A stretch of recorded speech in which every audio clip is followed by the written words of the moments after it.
மீன் பொரிச்சதுக்கு நான் இதில் என்னெல்லாம் மசாலா சேர்த்துருக்குன்னா மல்லித்தூள், மிளகுத்தூள், அடுத்ததாக இஞ்சி, கொஞ்சம் இஞ்சி, மீன் எவ்வளோ உண்டோ அந்த அளவுக்கு கணக்காக நம்ம இஞ்சி போடணும். இஞ்சி, வெளுத்துள்ளி, நாங்கள் வெள்ளை உடன்னு சிலவங்க வெள்ளை உடன்னு சொல்லுவாங்க.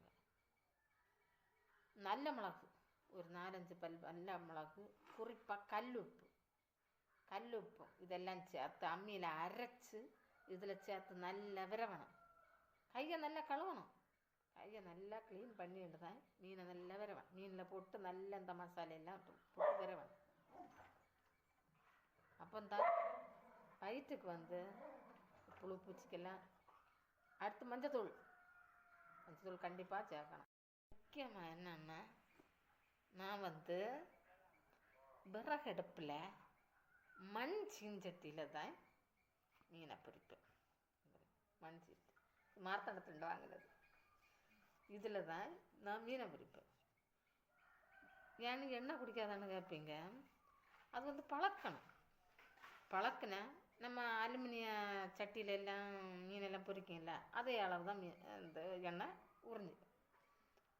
அது பழக்கம்னா பூரி சுட்டு இதில் பப்படம் பொரித்து அந்த மாதிரி எல்லாம் சுட்டு நான் பழக்கி இந்த சட்டியை வச்சுருக்கேன். நிதானம் வந்தோம்னா மீன் பொரிஞ்சுக்கிட்டேன் இதில். சரியா? முன்னாடி உள்ளவங்க எல்லாம் விறகடுப்பில் மண் சட்டியில் தான் சமைச்சு சாப்பிட்டாங்க. அவங்க நல்ல ஆயத்தோட நல்ல ஹெல்த்தியாக சூப்பராக இருக்காங்க. இப்போ உள்ளவங்க எல்லாம் ஸ்பீடு சாப்பாடு சாப்பிட்டு ஸ்பீடாக போய் சேர்றாங்க. சரியா? உண்மைதானே நான் சொல்லியது? மண் சட்டியில்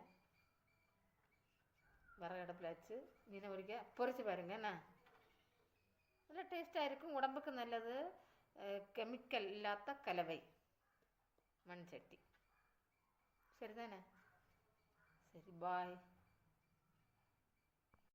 முக்கியமாக என்னென்னா நான் விறகடுப்பில் மண் சீஞ்சட்டியில் தான் மீனை பொரிப்பேன். மண் சீட்டு மார்த்தண்டத்துண்டு வாங்கினது.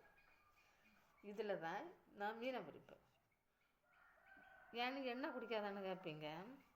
அது பழக்கினா நம்ம அலுமினிய சட்டியில எல்லாம் மீனெல்லாம் பொரிக்கும்ல, அதே அளவு தான் இந்த எண்ணெய் உறிஞ்சி.